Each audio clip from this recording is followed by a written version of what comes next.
Joe Cheung joins me for a September 2021 Disney World Trip Report on Episode 5 of Checking In with Robert Dwyer on the Milenomics Podcast Network.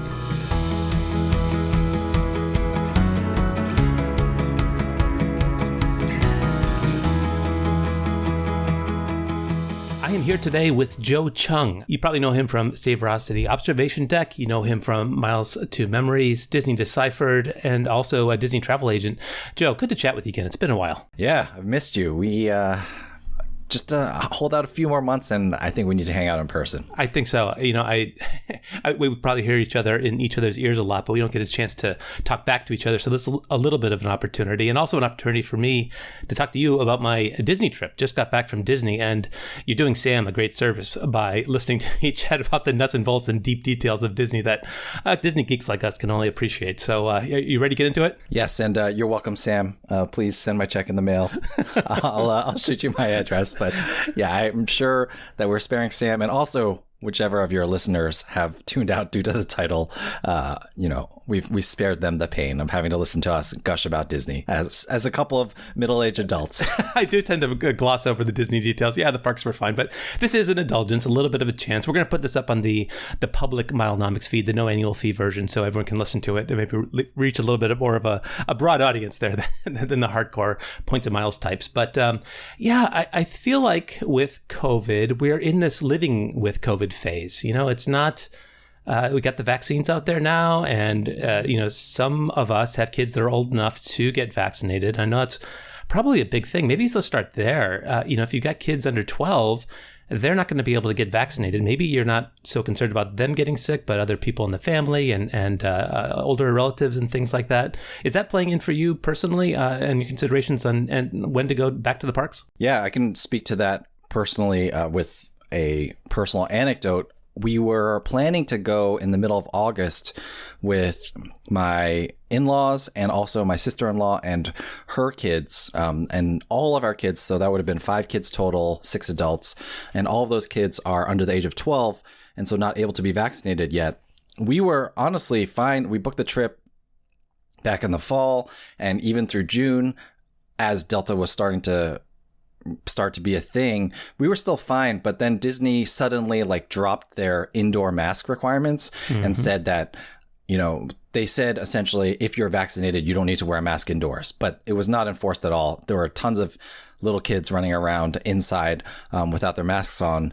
And that was a real disappointment for me, frankly, because I thought, only requiring masks on indoors. It's in Florida where the AC is always turned up to 11. I thought that was a great compromise, but they took it away. So we ended up canceling the trip. Of course, they brought the rule back as, when you were there just recently, you guys were wearing masks indoors, but that was gone. And I think if it had just been my family, we would have considered still going. But with it just being such an extended family, grandparents were involved, although the grandparents, frankly, are the ones who are least worried. It's just, no one's worried about their kids dying or anything, at least in my family.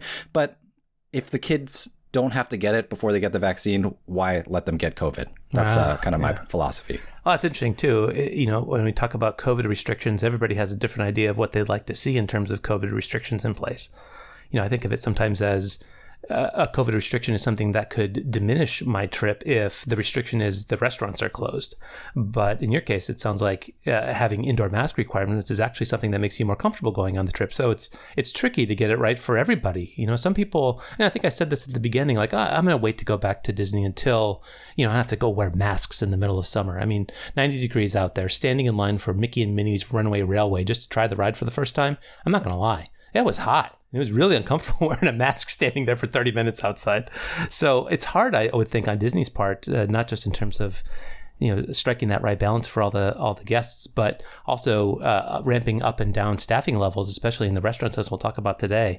It's not no trivial thing, and I could see why they're doing things like park reservations to gauge how many people are going to be places. And I want to give them some leeway, but at the same time, they're keeping their prices sky high and seemingly going higher every time I check about the news of some things. So definitely a lot to talk about. You've been covering it on Disney Deciphered, I know, each week.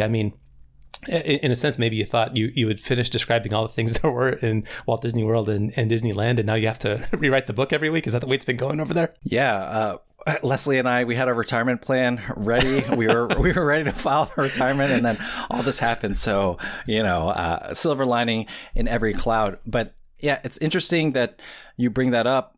I really feel like, and I've kind of been saying this for a while now, Disney is just a microcosm of the travel industry in general. And really, it's just a microcosm of the economy in general, because everything you're saying, ramping up and down, staffing levels, kind of deciding what restrictions are the best middle ground. And I'd like to believe a reasonable person. I do feel like the restrictions or the guidance should be some sort of middle ground. I don't think, especially at this point where 65% or whatever of the population is vaccinated, I don't think we need to go too hard on either way.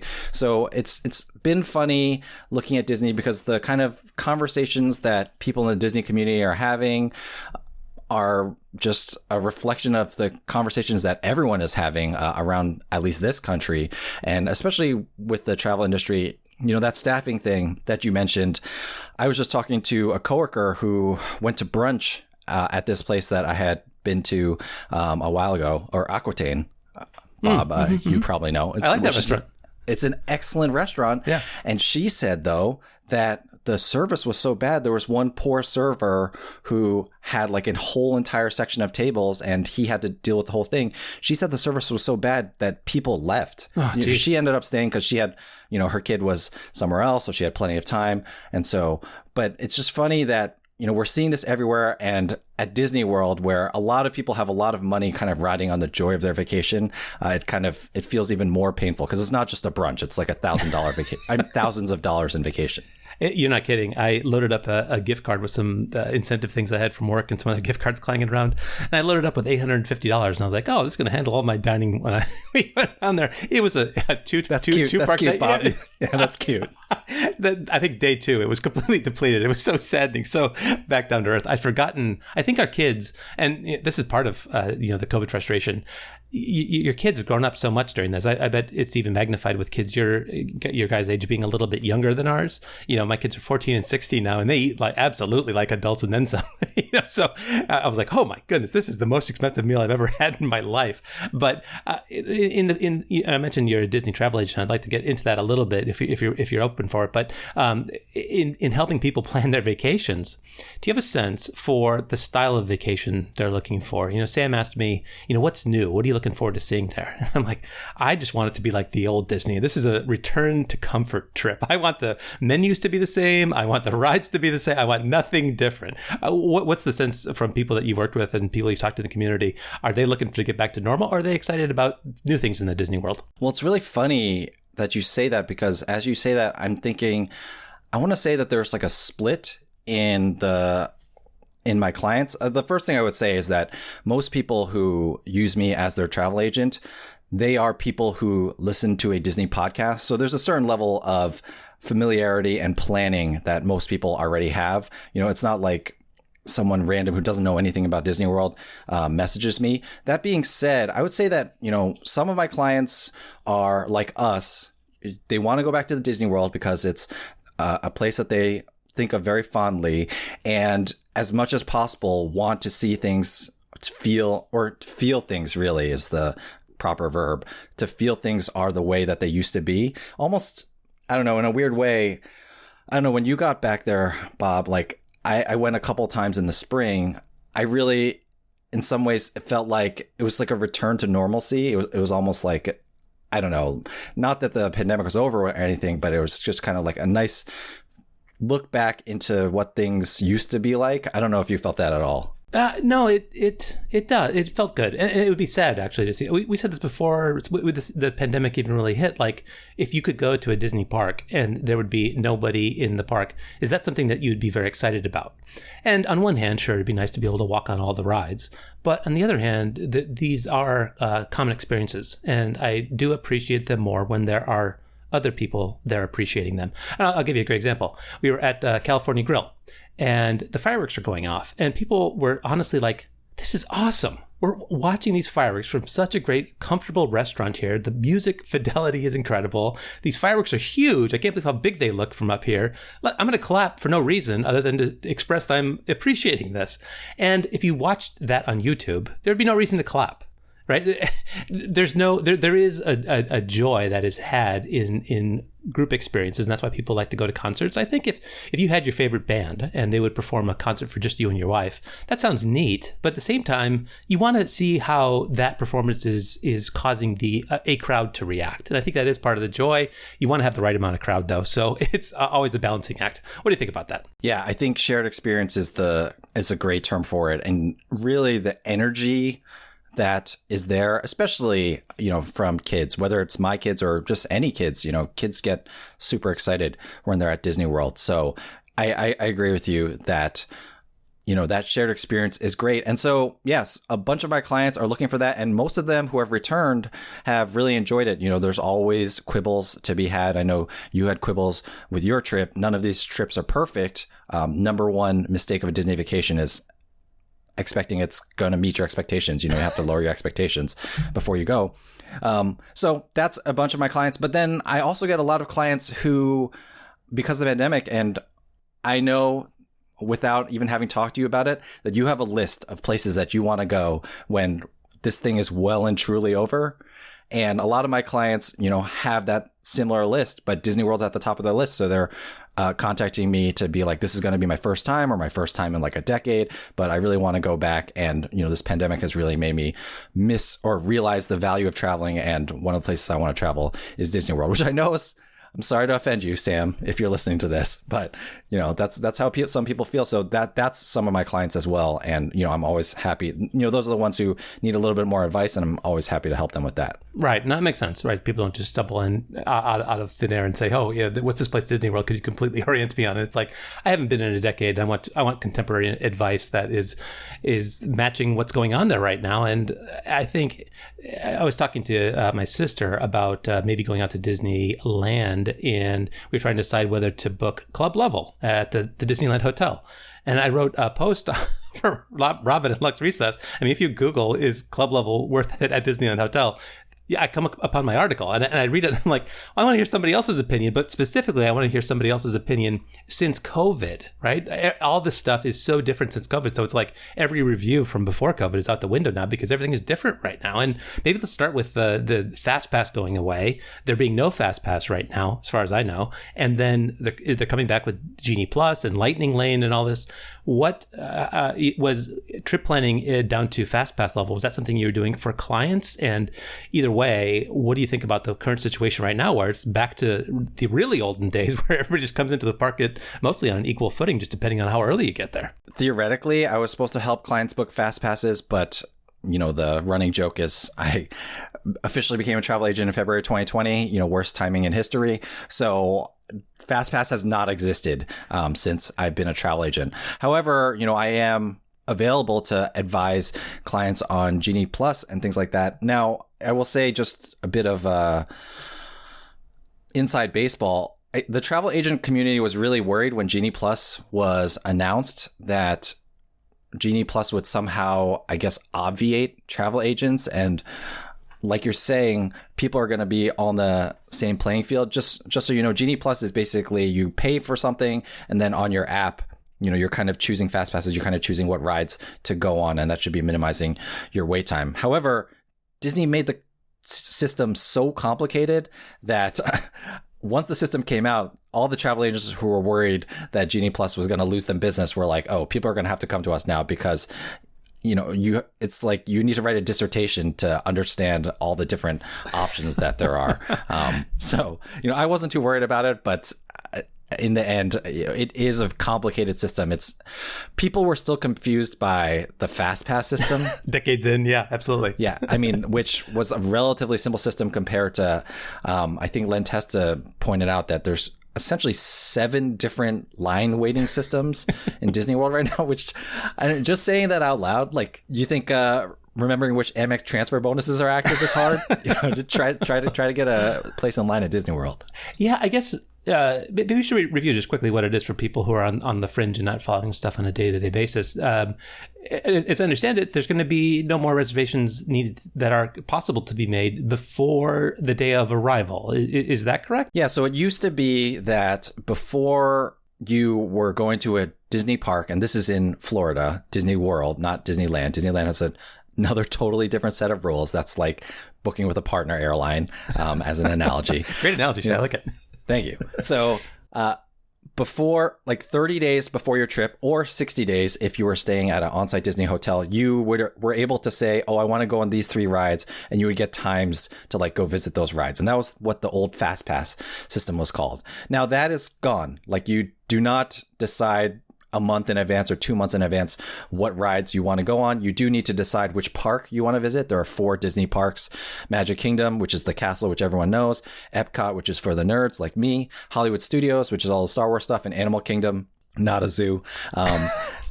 So you have to choose which of those 4 you want to go to. But after that, it's not until the morning of that, if you pay extra for this Genie Plus thing, you can start saying like, oh, I want to go on It's a Small World at 9 a.m. And then, when you show up at 9 a.m. at It's a Small World, you get to go through the fast pass. They're called lightning lanes now, but you get to kind of cut the line. So it's a lot more. It's weird because people are like, oh, people who love planning Disney, they're not gonna have the joy of planning their trips anymore, which is sort of true. But if you were the type of person who would like to plan it 30 to 60 days in advance, you're no longer going to have that joy. But if you're the type of person who likes to plan it like on the fly on the day of, well, you're still going to get to do that. But it's not great. I don't think, I'm fine with the system, but having to be up at 7 a.m. every day on vacation to kind of ensure you get the rides that you want to get, not ideal, in my opinion. Yeah. Well, you're right. In planning this vacation and what we have right now, you do need to make a park reservation each day. And that was a bit of a change for me, because before you just needed to make your fast passes, but you weren't necessarily committing to your first park of the day. So that was a new thing for me. And really needing to have ticket medium ahead of time was new to me. So that kind of forced some transactions to occur earlier than usual, especially with like a Florida pass, Florida resident pass for the kids. And you wanted to book that, and then you have to validate it when you get there. It was plenty complex. But and then beyond that, the only reservations I made were for dining, and not having to do all those fast pass reservations ahead of time. I think I liked that, and what can especially happen is where you have people coming and going from your travel party, hangers on, people who might or might not come. And you can't make reservations for 12 people at some restaurants, or it's hard to get that for a lot of people. So you can't, build the church for Easter Sunday. You need to come up with a pretty good idea of what the people in your group are going to be. And being absolved of having to do that for Fastpass, I think was pretty nice. But it's just the calm before the storm here, before Genie Plus comes back. When do you hear that it's coming, that is going to become available? I'm kind of expecting it will happen any week now. I would say that the correct over-under, if you were betting, would be October 1st, which is when Disney World's 50th anniversary celebration starts. But I would probably put more money on the under, just because I think they're going to want to have the system tested out a little bit before the actual anniversary celebration. Wow. I think one reason why in the Disney community, and those of you who are listening who are part of the Disney community probably understand this, I think why they're so up in arms about Genie Plus, well, I think there's 2 reasons. The first reason is because it has become abundantly clear that the stock ticker for Disney is DIS. And, it's just a reminder that companies are trying to make money. And I will say, just like I said, it's a microcosm of everything that's going on in the economy. It's just similar to things like American Airlines. It was pretty big news that they changed their conditions of carriage so that, now the greatest airline in the country / sarcasm, like if your flight gets canceled, they're not even going to help you find a flight to get there. You're on your own to get there. It's just, I know this is an audio podcast, but I'm giving a sarcastic okay sign to American Airlines right now. But every company is trying to, because they've lost so much money in the pandemic, they're trying to increase their profits. And so a reason that I think is perfectly valid to be frustrated with this Genie Plus thing is it is a very cynical move, especially when you look into it as to like who's going to end up buying it. Disney's going to make a lot of money off of this. And so I understand why people are upset about that. The other reason why I think people are upset, and this isn't like maybe in an angry way, but just kind of like in a disappointed way, is that, like you said, it really levels the playing field.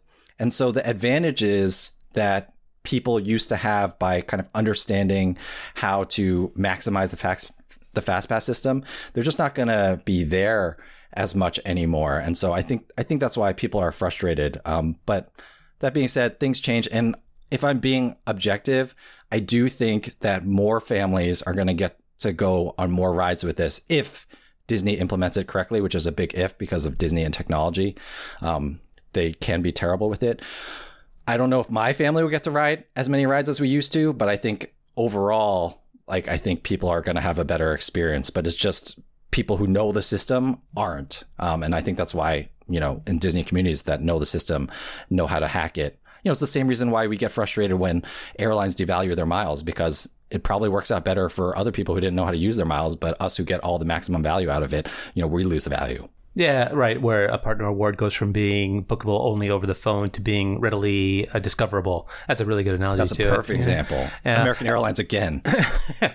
We're talking about them far too much, given their transgressions in the past. The one thing I think that is probably makes people's blood boil the most, that are long time, everyone on equal footing, is where you've got the Lightning Lane that can be purchased a la carte for marquee attractions like Rise of the Resistance. If you had to get, and so this is something, as my understanding is, you have to buy Genie Plus, and then you have to buy a specific Lightning Lane for those marquee attractions. And that sounds very similar. I rented Jungle Cruise with the family recently, and I had to re-up my Disney Plus subscription so that I could pay whatever it was, $24.95 to rent for the privilege of being able to rent the movie. This sounds very similar. I'd have to buy Genie Plus and I'd have to buy Rise of the Resistance on top of it. First of all, you should have just rented a theater for $100, like an entire theater. I'm going at it completely wrong.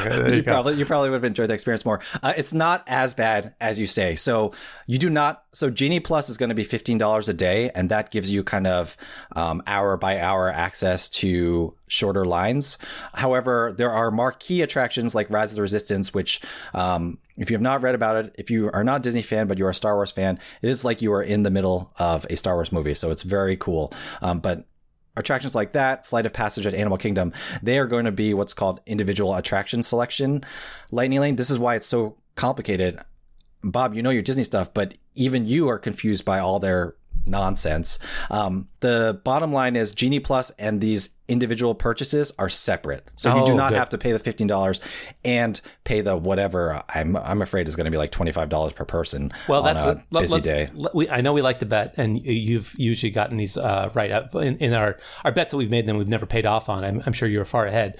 Let's say, I know the prices are going to be variable. That's another thing too. It'll be surge pricing like Uber, right? And for example, we should say right now, I on weekdays, waits are very, very low. They spiked up over the weekend. We did experience some long waits, especially in the afternoon, as you expect on Labor Day weekend. But what would you say is going to be the price for an a la carte Rise of the Resistance? I would put the over-under as $34.95. And that's higher than I've heard a lot of people say. So what would you say that ride goes for, typical, if there's a typical number for that? Whew, that's pretty high. I was going to say $25. Okay. You take the under then. Yeah, I'll take the under. I'll take the under on, let's just throw out days like Christmas, Labor Day, that kind of stuff. Yeah. But if you kind of say it out loud, it is a little bit crazy. Let's just say it's even $20 for your family. It's $80 for you to go on one attraction. And for my family, it's $100. And so I sometimes don't know how to think about these things, because that does seem crazy. At the same time, both of us have taken our families in various configurations to see Hamilton, right? And Hamilton is, $250 for 2 hours or 3 hours or whatever. So I don't quite know how to rate the value of these things. I will say, as someone who has ridden Rise of the Resistance, and I should also say there's still a way to get on it for free. You don't have to pay to do it. You can wake up at 7 a.m. and get what's called a virtual queue spot, a boarding group. So it's not like you have to pay to do it. But if you miss out on that boarding group, you can pay to do it. So I don't know how I feel. Well, I mean, I know that I don't like that Disney is charging for it, but at the same time, there's no apologizing for Disney. They're trying to take all of our money. So let me just get out of that way before anyone gets mad. At the same time, it's just like, this is 2021. This is kind of how it is. And I also think one thing that they're very nefarious about, and cynically smart about, is we are all like ready to spend money Yeah. to travel and to do things. So this is the time to do it, right? Like I haven't been back to Disney, or my family hasn't been as a whole to Disney World for 2 years. So, what's dropping $100 on this ride, you know? So it's very cynical, but this is kind of the world we live in. So. No, I mean, what was your option during the pandemic to go to Disney? There was none. What was your option if you see a trip to Disney now as being a scarce thing that might come or go depending on how variants are playing out? And you're down there and you've got 2 days and all it is going to take is $100 out of your wallet to get your family on the ride at the perfect time. I don't think that's a hard decision to make as a percentage of the overall cost of your vacation. So I think it's something that will tilt towards infrequent visitors. You know, if you live down there, you can just get to the park early and stand in line for as long as you want, or try your hand every morning at 7 a.m. trying to get your way into the virtual queue. There are free options, but if you want to bully your way to the front of the line with a little cash, Disney's providing you a way to do that. And the alternative is to buy a VIP tour, which is what, 7 hours minimum, $750 per hour? That's a lot of money to get to the front of some of these lines. Yeah, this is when like I wish I knew normal people, for lack of a better term, because I would love to hear just how people will end up thinking about this. And I'll give you an example. It's similar in concept, but not with the money. I rode on Seven Dwarfs Mine Train, which is one of the marquee rides in the Magic Kingdom, with, I think it was my daughter and my nephew. And we went through the Fastpass line because, like I said, I used to know how to game that system in a legal way, but according to terms and conditions, but like I was riding all the time. And so we went through that ride, and the people who have been waiting in a long line, they mix with the Fastpass people at the end. Like you kind of, you sit on the same car or whatever. And the line was 120 minutes when we were there. And there was 2 tween girls who were sitting, behind us or whatever. And I had heard them talking about like, oh, we've been waiting in line for 2 hours. I wonder how this is going to be, et cetera, et cetera. And when those girls got off the ride, they were like, that was so worth it. Like, I'm so glad I waited the 2 hours, So I wonder, like, if for some people, paying to skip that line, like some people are happy to wait in the line and they think it's worth it. I'm not at a point in my life where waiting 2 hours for any ride is worth anything. Right. But I think people are going to find value in that. And I'm worried / wondering if in some sick way, people will enjoy not sick way, but like people will enjoy their time at Disney more because they have the chance to pay into these things.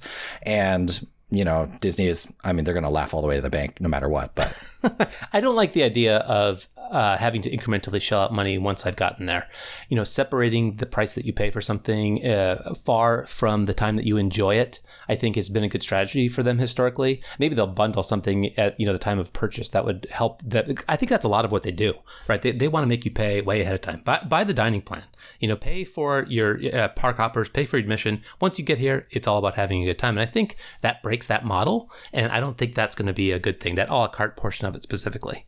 And while you were talking there, I was thinking that the girls in front behind you on the ride were going to be, calling you scabs and high flyers for, cutting line on the Fastpass. I was thinking there might be a little bit of some of this. You see people going to the Lightning Lane that paid, $25 or $34.95. You're like, who do you think you are? You think you're better than us? It's like how I had to get over, those first couple times I sat in first class. Yeah. I would always kind of hide my head, and I'm just wearing my ratty phone. Yeah, I'm just wearing my ratty t-shirt. I'm a little embarrassed. I just kind of you just kind of learn to accept. This is who you are, and this just. I'm the 1% at Disney. What can I say? The metaphorical 1%. Own it, Joe. Well, we did get to go on a couple of new rides. I know you've been on Flight of Passage a bunch of times. This was my second time on it. I took the whole family there after being impressed with it the first time. And that really is a ride that is really special. We'd been to Pandora before a couple times. We couldn't get on the ride, couldn't secure fast passes. So we just didn't go on it the first time. I went with my wife, and her mom was with us, and she was courageous. She went for it. And that... You can't understate how complicated and amazing that ride is. And I think even to a greater extent, Rise of the Resistance, like you mentioned. You still impressed with that ride, Flight of Passage, each time you go there? How often you go on it? Yeah, definitely. I will wait.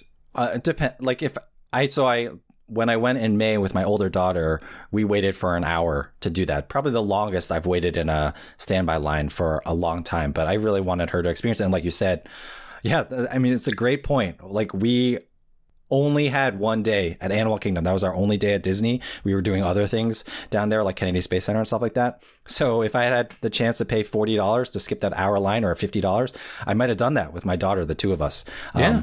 It's like the decision making if you're going to take a bus or drive, or a flight or drive somewhere, rather. It's a different equation when you have 4 or 5 people as opposed to just one person. So that's a great point. Father-daughter trip. Yeah, let's go for it. Let's do it. $40, no big deal. Yeah, great point. Yeah. And so it is a spectacular ride. The best thing I can say about it is, who cares about Avatar? They're making a sequel. Nobody cares. Nobody cares about Avatar, but the ride is still such a showstopper. And, because there's no Fastpass right now, that means you probably got to walk through the regular standby queue, even if it was a shorter line. And that is one of the best queues that I've ever been through in my life. And it's really indicative of what Disney can do when they want to, which is create an immersive world, an immersive theme that, it just, you feel like you are in Pandora, a place that you do not care about. And so, totally agree 100%. My mother-in-law was asking me, what's the backstory? Are we on Earth now? What is Moara? Like, don't worry about it. Just have a good time. You can go back and look at that later. But no, I agree. The detail there is off the charts. Yeah. So it's an amazing ride. And yeah, anyone who goes to Disney World who can handle a thrill ride should definitely try it out.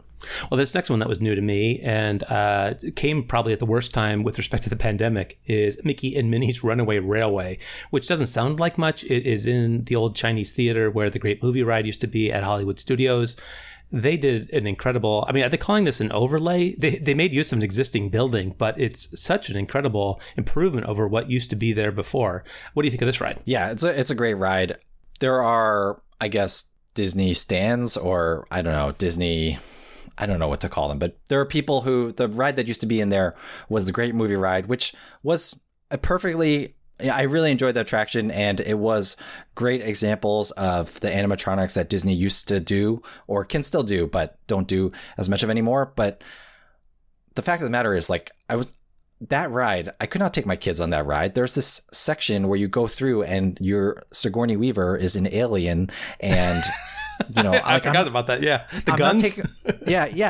I'm not taking my 6-year-old through this ride. So Mickey and Minnie's Runaway Railway, it's much more kid friendly. Really, the Disney parks, it's weird to say this, but outside of Magic Kingdom, they really need more rides that are good for kids. Okay. And Mickey and Minnie's Runaway Railway really fits the bill. It uses the trackless system that you'll see in a lot of Disney rides now, which is kind of, I think when we look back a decade or two from now, like, this trackless system is going to be, it was the age of the trackless system, which means that the vehicle that you're sitting in, you don't see the track that it's on. So you're not totally sure at any time where it's going. And you go through this cute story about Mickey and Minnie trying to have a picnic, but of course everything goes wrong. And I think you probably got to see the pre-show. They didn't have it open when I was there. Oh, yeah. Yeah, no, indeed we did. There were some moments on that in the queue and in that theater there at the beginning where you were packed to the gills. And worth noting, if you're uncomfortable with this kind of stuff, we went on Kilimanjaro safaris and seeing the evolution of COVID restrictions.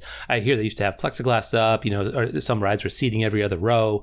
There's no more plexiglass there, but we had a group of 5, and that's more than is comfortable, I think, to go across on Kilimanjaro safaris. And so we did 3 and 2, but then someone was assigned to sit next to us as 2 people, and both me and the woman next to us were like looking at each other like, why are they packing us in here so tight? But it is absolutely a return to normal in terms of density, not just there, but also at Mickey and Minnie's Runaway Railway in that pre-show. But the pre-show was very good, and the trackless versus not trackless, the irony of this being a railway that turns out to be a trackless ride. Maybe we're giving away spoilers or whatever. My 14-year-old was convinced that it was a track. When you're standing there waiting to get on it, you see a track, and the way they play that was very interesting, very well done. What was not a ride that we went on before is one that will go on now, and I think it, like you say, appeals to a broad audience, and that's what Disney does best, I think.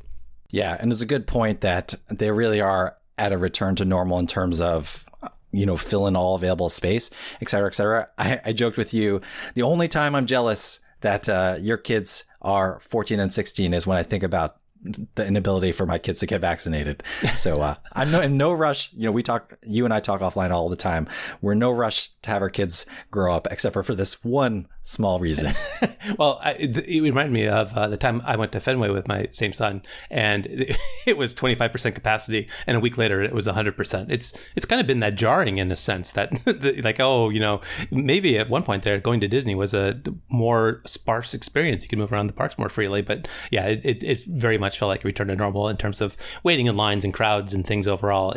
Maybe there's a window here if you are willing to do that controversial thing of pulling your kids out during the school week here in the fall, because I sense everything that Disney does, cruises and otherwise, are really looking for people as the Delta variant is ramping up. They were trying to ramp up too, and they're just not having that same kind of every day of the week demand that they had in the past. Wait times look really low on weekdays. Are you seeing that too? And people, you can pop up the app at any time and look at what the wait times are, and they look really low today, for example. Yeah, it is the time to go. I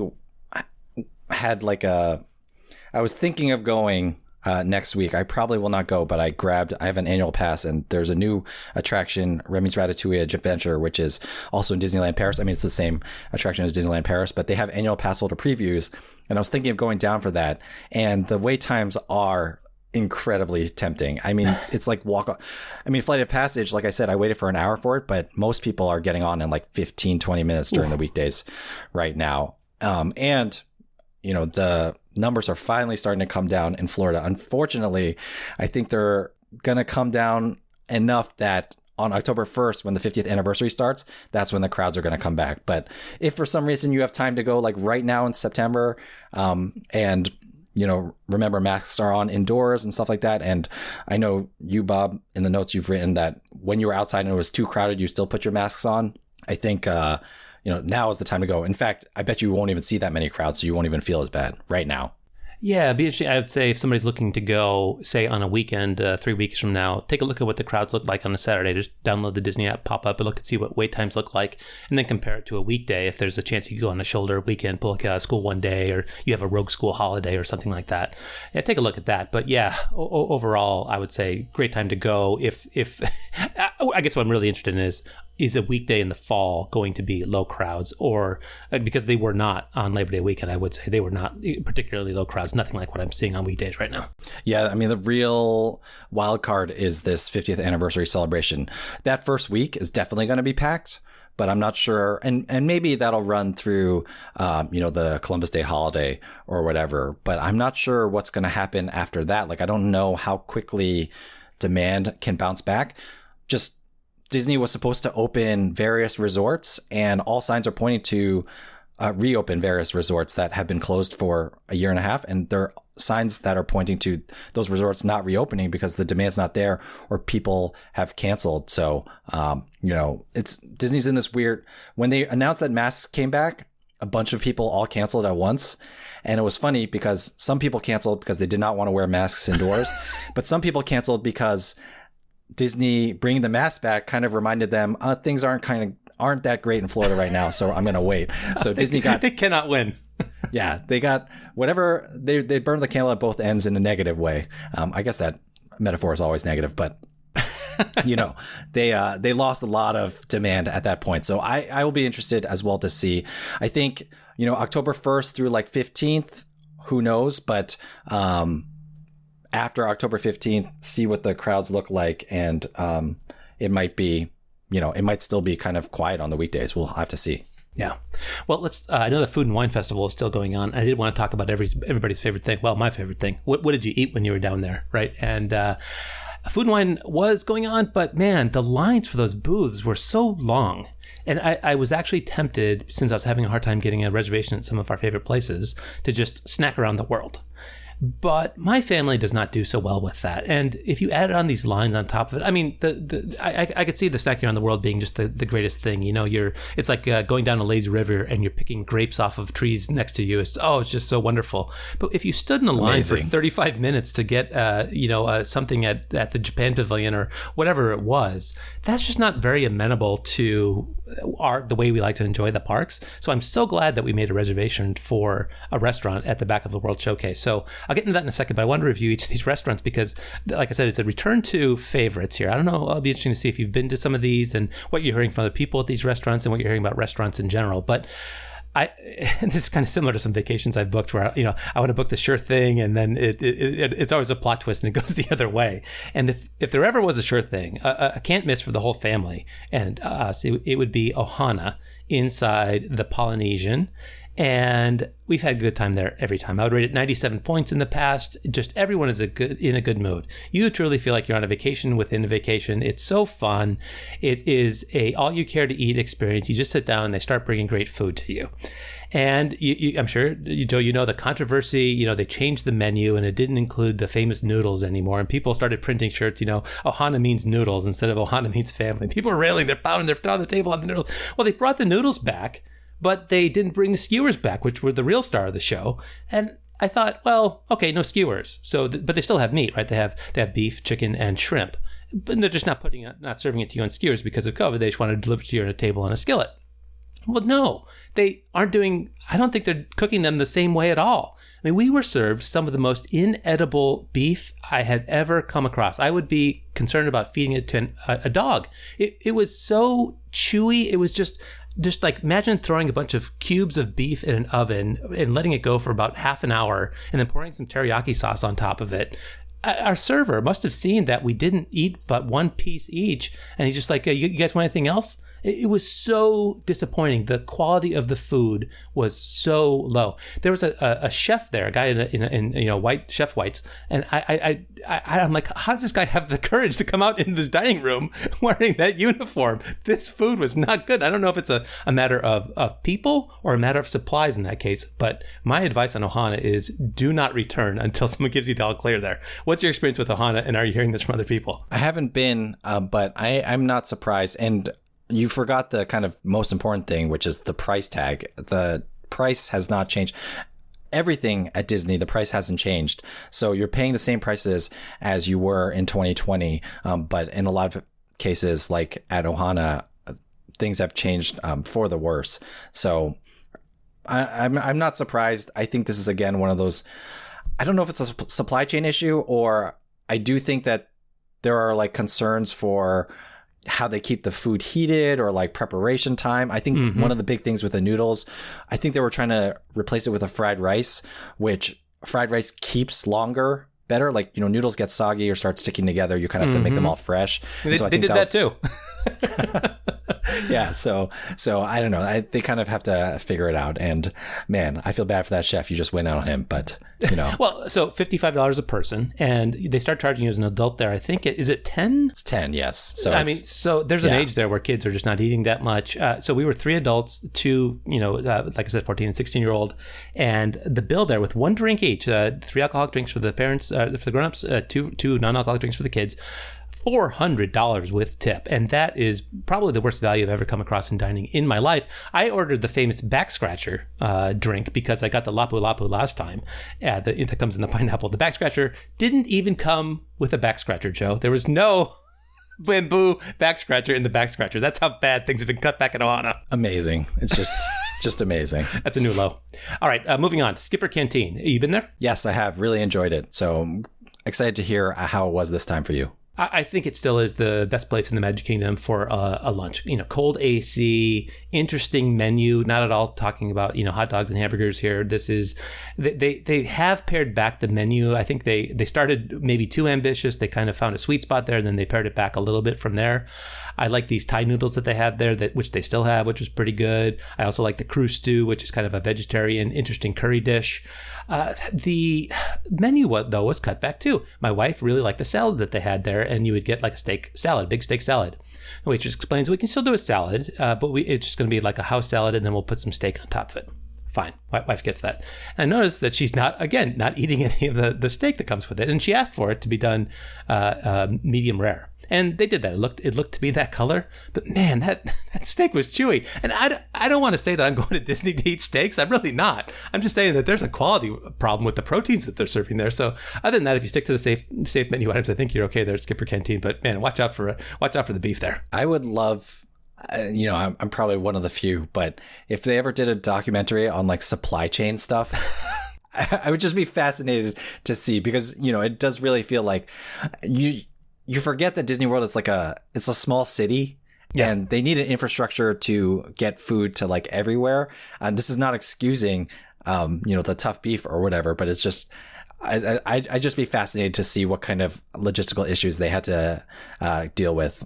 Just like I'm still waiting for a documentary on how they pulled off the NBA bubble last year at Disney World. I don't think we're ever going to see it, but these kinds of things fascinate me. All right, next one, Via Napoli. This is the pizza restaurant inside the Italian Pavilion at Epcot World Showcase. Always a favorite. Just, everyone enjoys the pizza there. And I'm pleased to report the quality of the pizza is very good. If you can snag a reservation, they close at 7 now, which is absolutely not as late as they opened before. So I had a very hard time getting a reservation there. Probably the hardest reservation I got. The servers there all used to be from Italy. It'd be a fun chance to ask where they're from in Italy and experience a little bit of the culture there. The server there was somebody who was redeployed from merchandise and had been serving there for a couple months. And my wife ordered a sangria that was served tableside, and this was the second sangria she'd ever prepared tableside. So it was a bit of an adventure. Clearly not a seasoned server there, but overall, I guess I'll take it. You can tell the restaurants are in limp mode.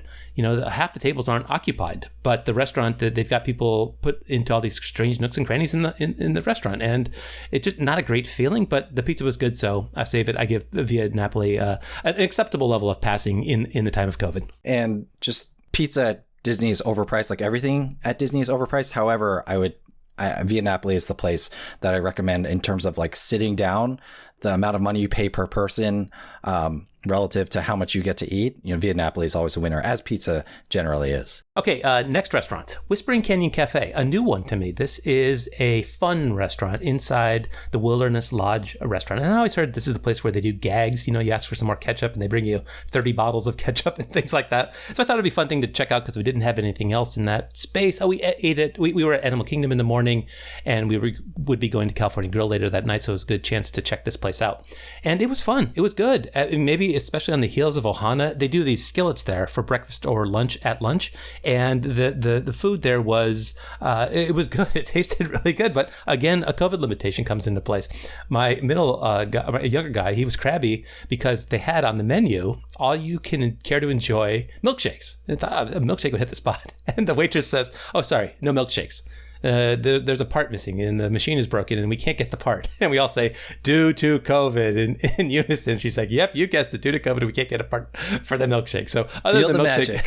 Feel the magic. Exactly. You said you've been there before. They had some good gags you played. I think that place is a hit. What do you think? Yeah, my kids loved that place. And I'm generally someone who's not very into like the gags or a lot of attention being brought to the table or whatever. But even I had to enjoy it. So there's the one gag that you said where if you ask for ketchup, they bring you like a ton of bottles. I'm guessing they're not doing this during COVID, but when we were there, and I assume one day it will go back to this, it's not just that they bring you a bunch of bottles, it's that whichever table recently got all the ketchup bottles dumped on them, they help to bring all...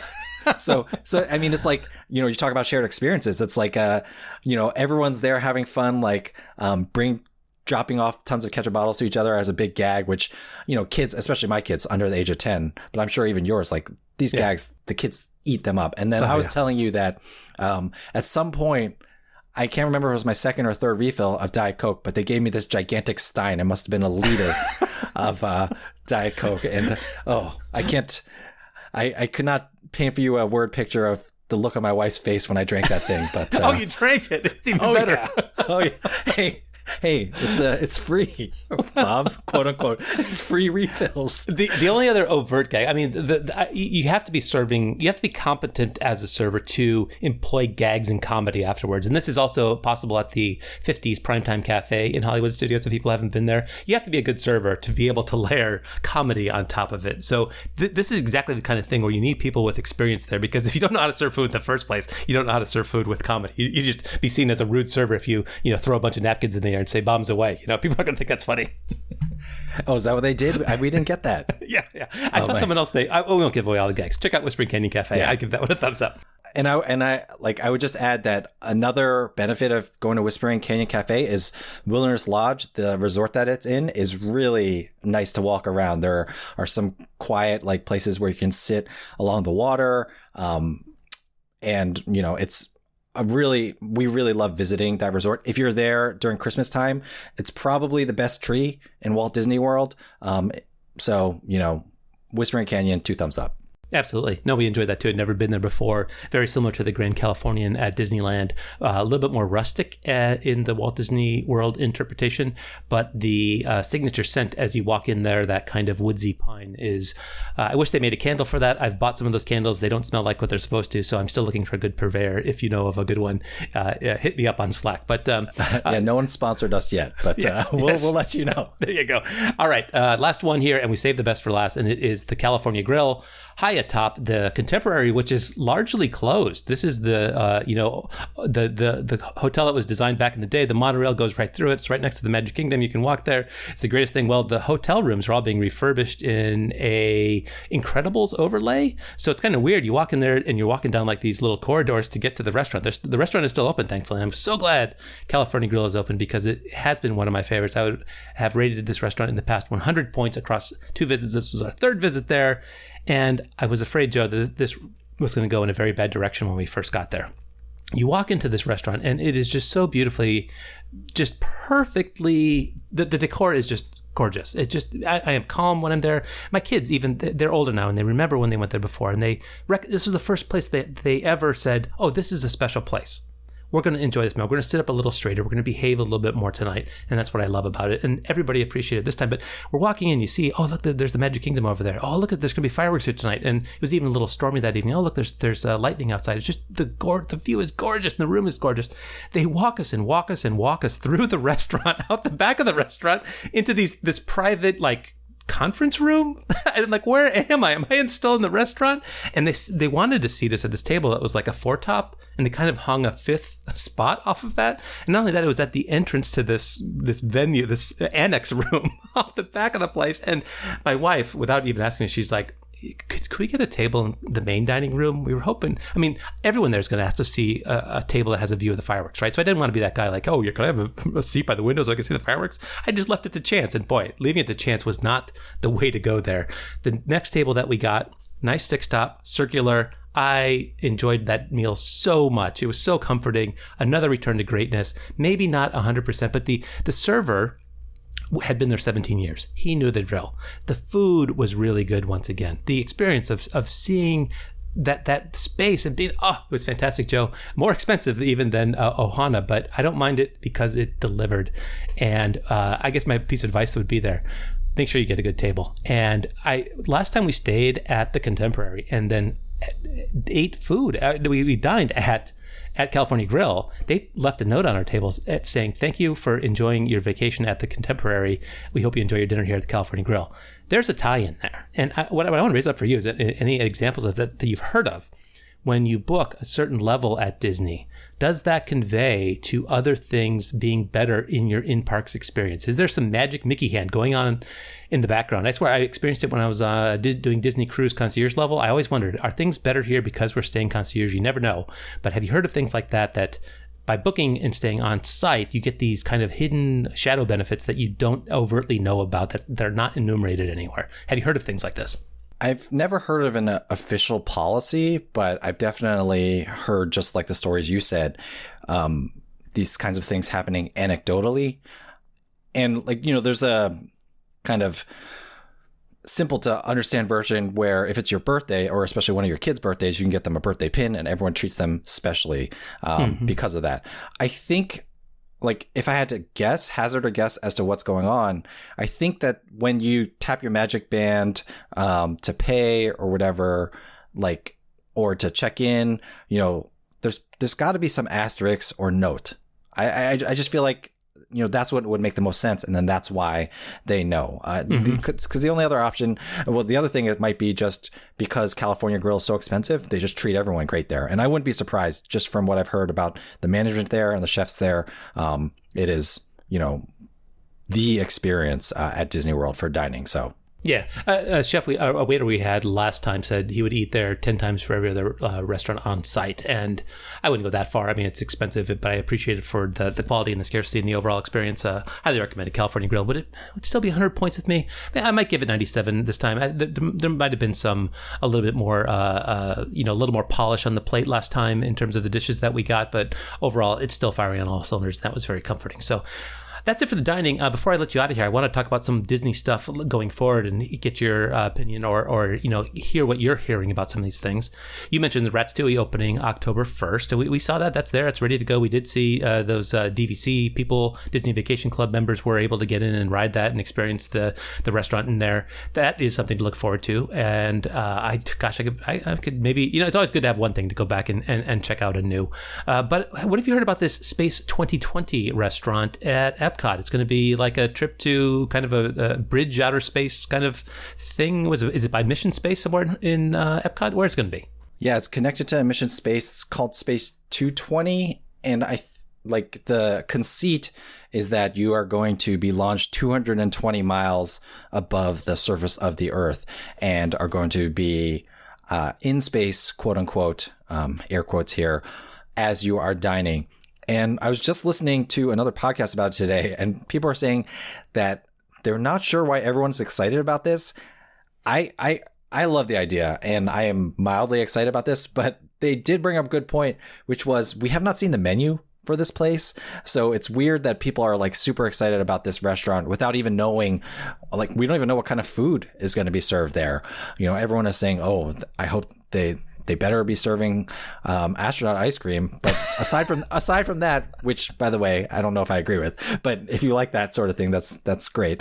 But aside from that, we have no idea what they're going to be serving there. So it's tough to get excited about a restaurant. I love, I don't mind screens with that are very well themed, like have, on Disney Cruise Line, you see this all the time where it just kind of immerses you in a different world, even though it's just screens. And I love the ambiance and the idea for the ambiance of this restaurant, but if I don't know what's on the menu, I can't get excited about it yet. That's a good point. I mean, you say they better have astronaut ice cream, and I was challenging my family. We were say, what would you open for a fifth Disney park? And you could see how limited our imagination is. I mean, they were pretty pathetic guesses. Sea. Oh, what's gonna? There's SeaWorld already, or space. They're kind of working on that already. They did that already. So, continuing on the space theme, though, let's talk about the big one, the Galactic Star Cruiser. This is the Star Wars themed hotel. It's adjacent to Hollywood Studios, its own freestanding building, and they're really pricing it and packaging it, I think, like a cruise.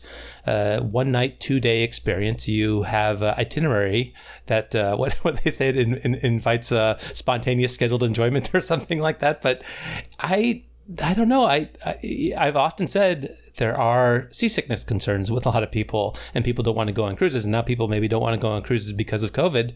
Is this the perfect solution at the perfect time? They're going forward with it. It's going to be a thing. I think, when does it start? In 2023? When is it starting? They're saying 2022. They said, in fact, they said summer 2022. Okay. However, people, that runs through. I mean, if we're talking about the passage of the Earth around the sun, they technically have until September 21st. I feel like it should be kind of the perfect bridge, but I do think there are some things working against this.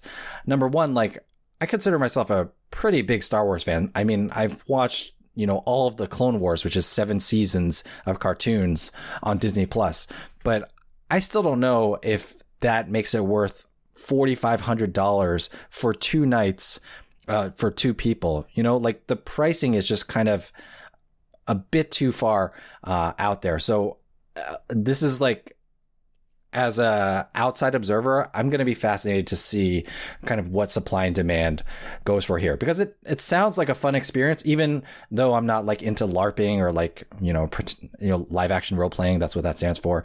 Thank you. Or that kind of thing. It still seems like I could have fun doing it, but I can't pay that much to have that kind of fun. And it is a 2-night cruise technically, but Leslie and I did the math, and really you're checking in at around 2 o'clock and you're out by like 9 or 10 a.m. So it's less than 48 hours. So whoa, I didn't consider that at all. Yeah. I mean, I was thinking that they were going to make this a legitimate 2-day experience. If you put it in those terms, it really is like a hotel where they let you in at 4 o'clock and you're out of there next morning by 11. That's no bueno. And it's not like you can book it for 3 or 4 nights at this point, as I understand, right? Everybody's on a one-night plan. It's all 2 nights. I mean, to me, it's like, if you're going to be charging that much, I feel like, why not, just do 2 days, have 1 day off for the cleaning or whatever, and then 2 days, just have 1 day off in between. You're charging so much anyway. You're probably still making enough money, and you can just kind of increase the capacity. But we'll see. We'll see what the market bears. It's I don't know. It's the economy again. We'll see how it goes. They've certainly done their homework, and I would think triangulated cruise prices versus the price that people pay for their Disney vacations right now, and going after it's limited capacity. It's not a big hotel, right? It's a boutique hotel of sorts, right? So I'm sure they'll be able to get it with an initial crush.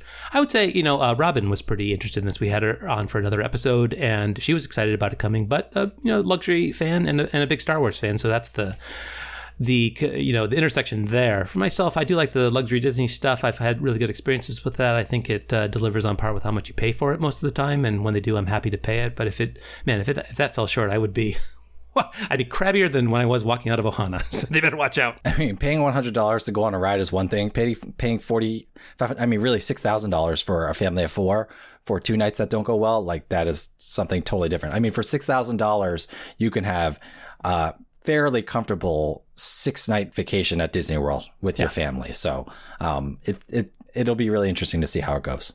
Oh, one more thing I don't have in here in the notes. Disney Cruise, you getting back to that anytime soon, or are you still wait and see?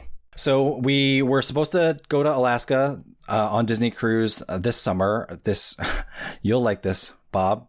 This is still the deposit that I made right before Chase Ultimate Rewards lost the ability to redeem. Gosh, that is going back for Disney at 1.5 cents per point. Wow. I'm still rolling it forward. In fact, I think you'll be happy to hear that, I used Chase Ultimate Rewards to pay for it, and then they canceled my cruise, of course. And so I got an extra 25% credit. So, these Chase Ultimate Rewards are just, the value is just continuing to increase. It's like forever stamps. Okay.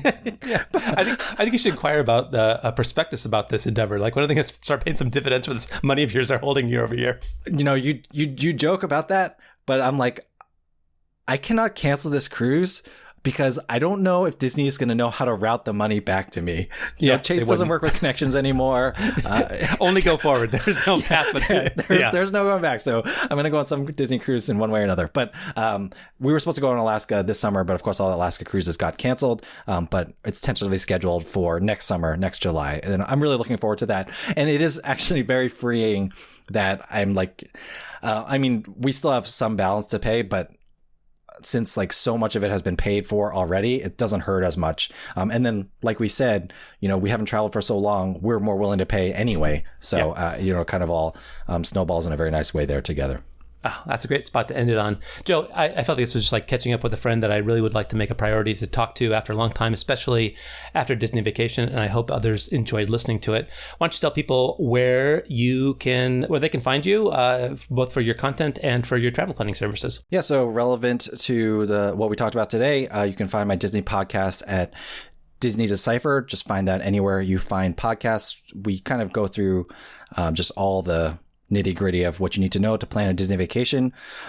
If you are looking to book a Disney vacation, I used to feel bad talking about it on Miles and Points podcast, but now that there's no uplift that you can use to pay for Disney, you're basically paying for cash prices at Disney no matter what. So at no extra cost to you from what you would find on Disney World's website, you can book through me as your travel agent. You can email Joseph Cheung at travelmation.net for that. I try to give most of my clients a little bit something back. It just depends on your booking. But happy to do that when I can, especially for Miles and Points people. And other than that, on social media at AsAJoeFlies, you can find me there as well. And still producing the Miles to Memories podcast and on there with those jokers having fun every week. Very good. I'll be sure to put links in the show for the exact typing of your email address and other contact points. Joe, thank you for coming on the show. I'll look forward to talking to you again soon. Have a great day. Yep. Great talking to you. Thank you.